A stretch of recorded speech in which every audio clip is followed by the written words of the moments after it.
All right, good afternoon. Thanks everybody for coming. This is week 9 for us, the Houston week. Our game will be at Houston in the new TD ECU Stadium at 2:30 p.m. on Saturday. The game will be live on ESPNU. If you guys need anything regarding the game, please let me know. If you ask for credentials, I probably have them. And now here's our head coach, Curtis Johnson.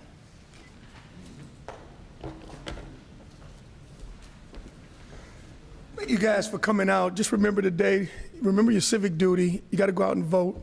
It doesn't matter the candidate as long as you speak your mind. That's why we have America. Many people died for this country, and that's what we all should do. Last week, I thought Halloween night we played. It was a good crowd, good week, good weather for football. We didn't play very well defensively. You know, there were some spots there that we did, but I thought, you know, Edward Williams had another good game. So did Perry Nickerson. I thought he played pretty well. I thought Perry played the best of it. Some of our guys just didn't tackle well. That was the biggest thing. Thought we didn't tackle. I thought the Tyler Gilbert deal, you know, I don't know if that was the intent of the rule, but it was the correct call. And I thought that kind of set us back a little bit defensively. Offensively, we got Tanner Lee back. I thought that was one of the biggest surprises. It was as well as he played against that caliber of a team. But as throughout the game, we lost Sherman early in the game, and then we lost Lezedrick, and it really kind of got us in a little bit of a funk, I would say. Losing X also early in the week, you know, we got some losses. So, you know, I look out on the field, it's all freshmen playing. Tanner was he was a veteran out there. He was a redshirt freshman. It was just a bunch of true freshmen out there playing. And, you know, I thought they fought hard. They did the best that they could. You know, sometimes when you're going against an experienced bunch like that, you know, you get that. I thought they out-experienced us more than anything offensively. Special teams didn't hurt us at all. You know, we had the one play with Teddy, and, you know, we just got to get these young kids to understand, you know, your 10-yard rule. That's what you got to do. But looking forward to getting back on the field. Looking forward, we had a good practice this morning. I thought we were well. You know, I look over there, I see a couple of my guys out that I really depend on. But other than that, you know, I thought the defense ran around well. I think we got their attention. Any questions? Please raise your hand.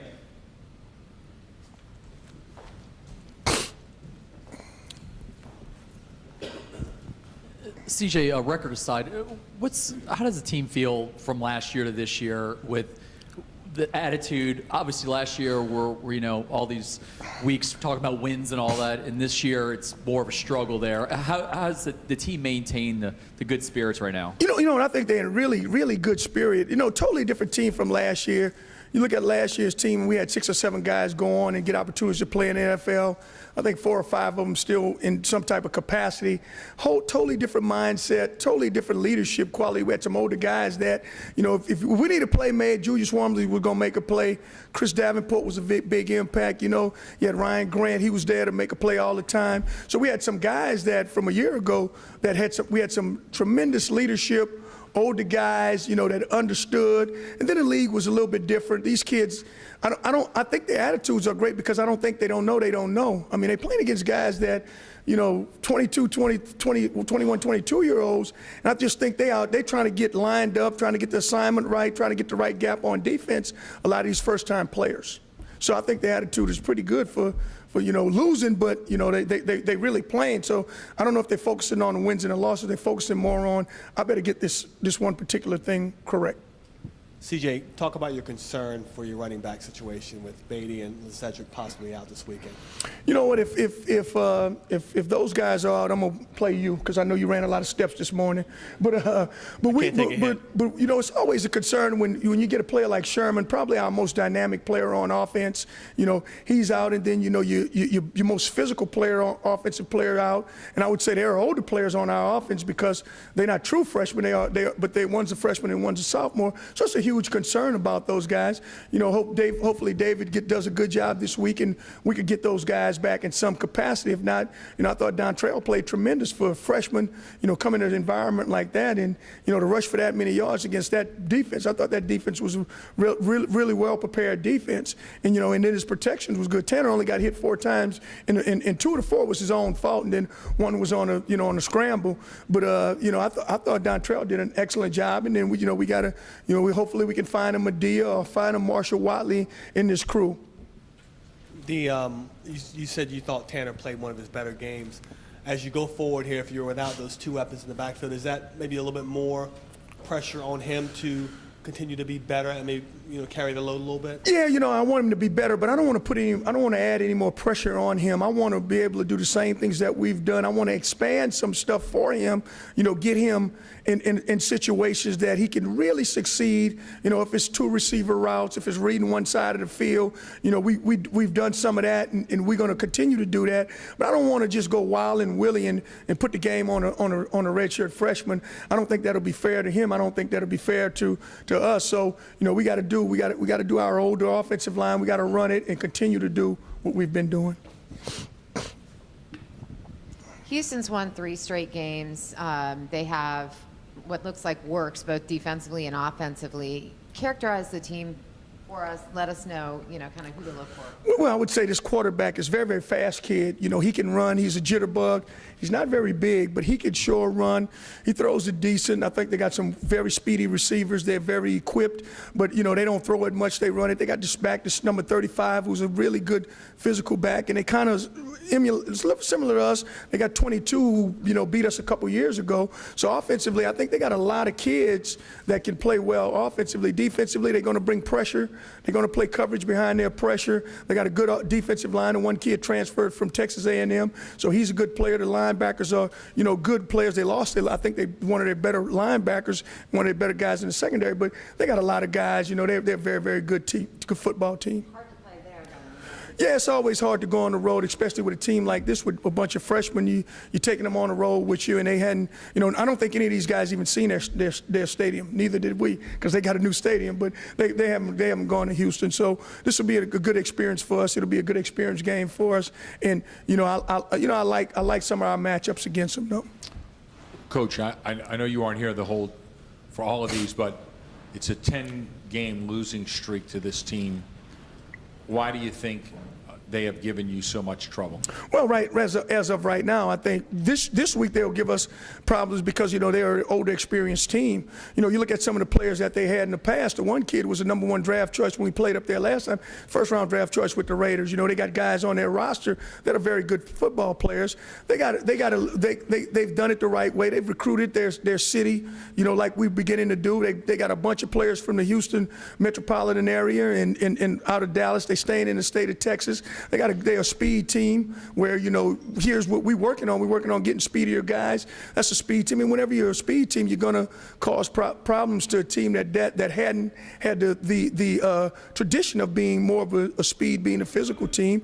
And where they are, logistically in their program, they're a little bit further, I would say a little bit further advanced just because of not the years of coaching experience, but because they have some tradition going there.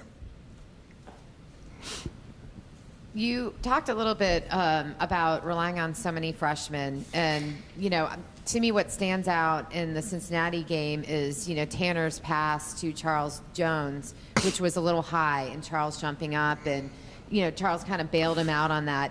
I mean, is the program sort of at the point where freshmen are looking at freshmen and trying to help each other? You know what I mean? Yeah, it's a weird.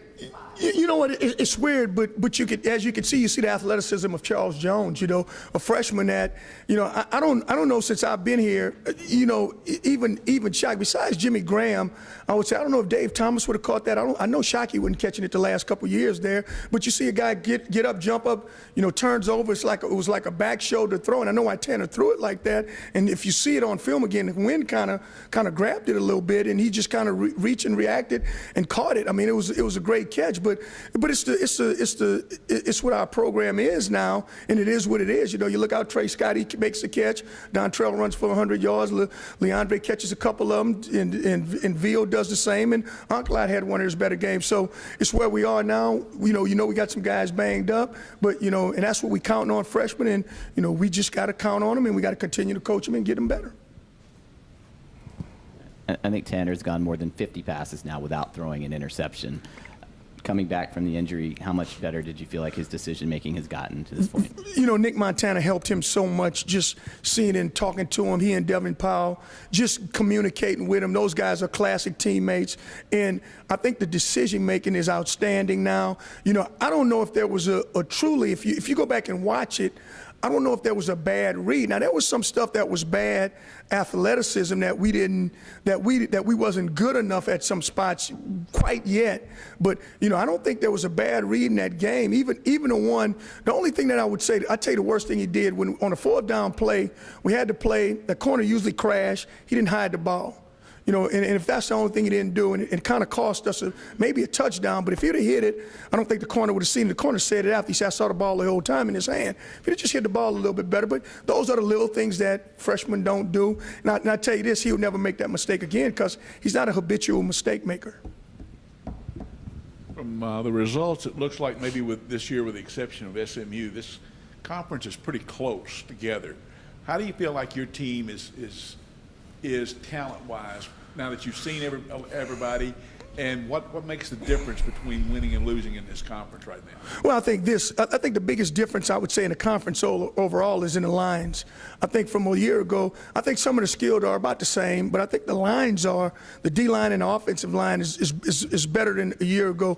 I would say that we feel comfortable talent-wise because, we look at our talent, we look at our tight end, now, we got to look at it 2 years from now when Charles begin to get good and Sherman and all those guys begin to get really good players, and then we'll say, what, we'll be saying, they'll be looking at us saying, this team is talented, but it isn't the coach that don't come to us say, God, I can't believe how many freshmen you're playing before the game, and then after the game they say, God, leader, if your freshmen are talented. Tuberville after the game said, man, I'm glad that number 3 didn't play, because we had a concern about him. So we're getting their attention, but right now we're just not ready to take the next step, and I think we're moving in that direction. You look at what we did offensively the other night. We really moved the ball well on a Cincinnati team that's a very good football team. You mentioned the inexperience on offense. Defensively, particularly in the secondary, a lot of those guys have played and have played a lot of games. Are you disappointed at all in the way that the mistakes that are being made against Rutgers and then against Cincinnati? Well, Rutgers, I thought was I was disappointed at Rutgers. I was just more disappointed in the tackling. Secondary-wise, I didn't think, like I said, I thought Doss played pretty good, and I thought Perry Nickerson, I thought both of those guys played really well. Monroe and Schofield didn't have the tackling games that they usually have, coming up and tackling. I don't know why. Maybe they were spooked or whatever. But I think the secondary, besides the Rutgers game and maybe a couple plays in Duke here and there, but I thought they've been pretty good. I don't see very many wideouts. Perry gave up a big play against Central Florida, but I don't see very many wideouts just completing a lot of balls on us. I see there's a lot of underneath stuff that's going on. There's a lot of crisscross, and some of that stuff is, hey, you got to get some pressure. One thing I've been concerned all year about is just I don't think our defensive front is probably as physical as we need them to be in this league compared to a year ago, where I think our offensive front has gotten more physical. That's what enables us to run the ball much better. You mentioned that defensive front, not having Tyler Gilbert in that game, Royce LaFrance not really being there in the first half. How much do you need from them this week to improve upon what you did last week? Tyler was a big part of the game plan on how we're going to stop this running back and stop what they were doing, some of the stuff they were doing. And so was Royce. When Royce went out, we had to play more dime because it was 3-4. The matchup wasn't there, and we had to go to 3-4, and we got a little bit smaller personnel. And I thought we got out physical somewhat in the game, but I think that was the best road to go in because you miss a player that practiced a position all week, and then we did practice some other stuff during the week. And our second answer was nickel, and so that's what we ended up playing the game in more nickel. I was going to kind of follow up on that. It really, I think, exposed how thin those ranks are. When you lose one person, made such a dramatic difference up front. Look, you're telling me, and it's magnified. Not only you lose a person, but you lose your senior, you're probably your leader. When you lose a guy like that, you go around. So you say, what do? Do you play a younger player? Do you play another freshman?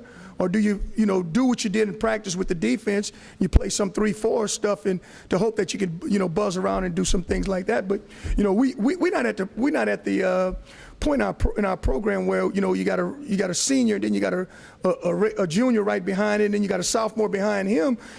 We go from senior to freshman. Which leads me to the next one. You have a lot of people out there in the coaching community that I know are big supporters of you. Just curious what sort of text messages you got of support, because you're moving the ball. There are some huge positives with the program, but it's another loss. Yeah, you know what? And talk with Mickey and the other before the game, Colston and those guys were there.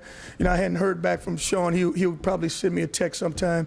But you know, all I'm saying is saying, hey, CJ, keep doing what you're doing. You know, the athleticism is there. You know, you guys just, you know, and they know I know you guys make mistakes. You guys just making a bunch of mistakes, and it's just the little things that you're not doing.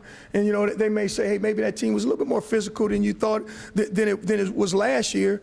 And I'll get even coaches from off that, you know, watch the games. Hey, if you guys were in the other conference, you'd be probably at the top of the conference because you got some skilled guys. You know, you got skill. So, you know, everybody likes our skill, and you know, they like us running the ball. It's just, you know, we're just not quite there right now. Knowing all the players you lost in the league that you were going into, did you know that this year might be a bit of a struggle? Did you think it was going to be? Every meeting we talked about, and I didn't know. I said we could be the first game. We could be the first 5 games. We could be 5-0. We could be 0-5. You know, every time we talk like that. And there's a plan for being 5-0, and there's a plan for being 0-5. You're 0-5. You gotta, you know, is what you tell a team and what message you want to relay. And I think the message is being relayed. One, we're going to practice hard every day. It's one step at a time. We're not looking forward to anything. We're not even looking forward to playing Houston right now. We've got to worry about ourselves, and we're looking forward to tomorrow's practice. You know, and that's kind of our mindset, and it's kind of been like that all year. And then, you know, we just got to continue to get better, continue to get better, continue to get better. Is Sean ahead injury-wise in terms of coming back? Well, I looked over there. One had a boot on, and the other one didn't. so I don't, you know. I don't know. I mean, you can answer that. How much pressure is your offensive staff right now? This is 2 years in a row where the offense really has lagged for you know, the ability to score points. How much pressure are they feeling right now? What do you kind of have to do for them to kind of, you know, let them know that the leash isn't that tight? No pressure from me. You know, no pressure from me. Understand when we got here, and the one thing I talked about, and everybody thought I was a liar. I said, look, the first thing we're going to do is we got to build this defense. You know, we got to build this defense the best way we can. I think if we want to survive in a conference like this, we got to play good defense. Then the next thing I want to do, I want to run the football. Well, everybody said, well, you're a receiver coach, you want to run the ball. Well, that's what I want. I think here at Tulane, I think that's the best thing for us to do. And we got to get into more formations, and we got to get more stuff like, you know, more plays. But I don't think we're really ready for that. So the offensive staff, you know, earlier in the year was disappointed the turnovers and the penalties, but other than that, you know, I think what they're working with, they're doing about what they could do. Now, last year was a little bit different. You know, we just had, you know, we had different quarterback, we had to play the game for our defense. Last year, we all knew our defense was good. You know, so we had to play the game where we really didn't want to mess it up. You know, there were times when we wanted to throw you know, kids would say, come on, I got him beat deep. If I wasn't throwing it to Grant, I wasn't throwing it. You know, it was just, that's what we were going to do. But now this year, it's a little bit different team. It's a little bit different year. You know, we're growing as an offense together. I think defensively, we starting to understand this league. And I'm very impressed with, like, these corners. They really playing pretty good, you know. They playing outstanding. We just got to get a little bit more physicality up front. And I think we do it, but not consistently enough. Thank you, guys, and go vote.